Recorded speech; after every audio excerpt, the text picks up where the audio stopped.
दिल्ली के चुनाव में नतीजों की तस्वीर 8 फरवरी को साफ होगी। अरविंद केजरीवाल फिर से जीतेंगे या फिर बीजेपी जीतेगी, लेकिन यह साफ है कि दिल्ली में जो होगा वो इतिहास ही होगा। नतीजों से पहले ज्यादातर एग्जिट पोल में आम आदमी पार्टी को झटका लगता दिख रहा है।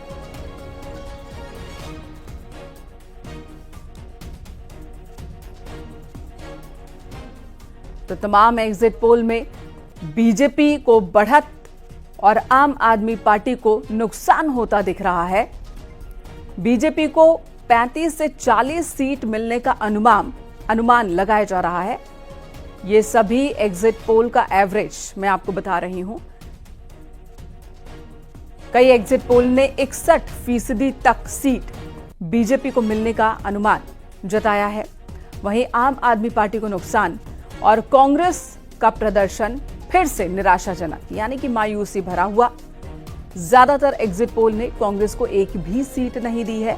कुछ एक एग्जिट पोल ने कांग्रेस को 0 से 1 या 0 से 2 सीट मिलने का अनुमान जताया है। तो दिल्ली का दंगल, महा एग्जिट पोल की अगर बात की जाए तो महा एग्जिट पोल की तस्वीर आम आदमी पार्टी को निराश और परेशान करने वाली दिख रही है। वहीं बीजेपी के पक्ष में माहौल बना है। इस तरह के संकेत इन एग्जिट पोल में 8 फरवरी का इंतजार करना होगा, जब वोटों की गिनती होगी और तस्वीर पूरी तरह से साफ हो जाएगी कि क्या अरविंद केजरीवाल एक बार फिर जीत रहे हैं। अगर उनकी पार्टी एक बार फिर सरकार बनाती दिख रही है तो ये अपने आप में इतिहास होगा। लगातार 3 टेन्योर 5-5 साल का पूरा कार्यकाल और उसके बाद फिर अगर सत्ता में आते हैं तो ये दिल्ली के इतिहास में दर्ज हो जाएगा। वहीं अगर सत्ता परिवर्तन होता है तो वो भी ऐतिहासिक ही होगा, क्योंकि बीजेपी लंबे वक्त के बाद सत्ता में वापसी करेगी दिल्ली में। 15 साल आम आदमी पार्टी के, उससे पहले 15 साल कांग्रेस के, जब बीजेपी सत्ता से दूर रही। तो इस तरह से ऐतिहासिक होने वाला है यह नतीजा। इस बार का 8 फरवरी का इंतजार चल रहा है। आगरा में समाजवादी पार्टी के सांसद जितेंद्र कुमार दोहरे के सुरक्षा कर्मचारियों पर आरोप लगा है कि उन्होंने टोल प्लाजा पर गुंडागर्दी की है।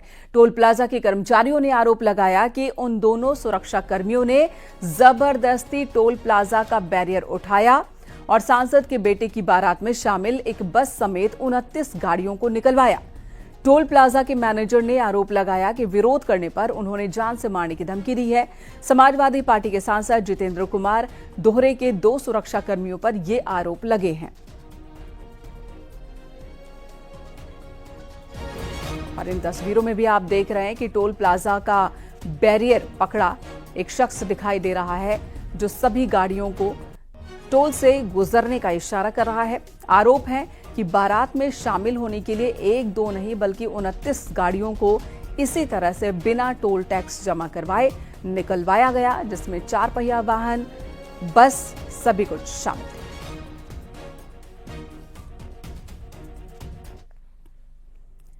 यूसीसी यानी कि यूनिफॉर्म सिविल कोड में लिव इन रिलेशनशिप के मुद्दे पर सबसे ज्यादा कंफ्यूजन और सबसे ज्यादा विरोध के स्वर सुनाई दे रहे हैं। रजिस्ट्रेशन को लेकर 16 पेज का फॉर्म भरने से लेकर तमाम जानकारी देना युवाओं को पसंद नहीं आ रहा।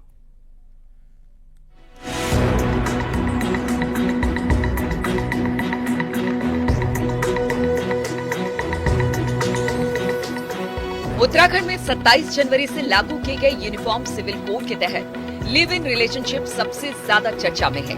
सियासी पार्टियां इसे अपनी अपनी सहूलियत के हिसाब से मुद्दा बना रही है, तो युवाओं में भी इसको लेकर मिली जुली राय सामने आ रही है।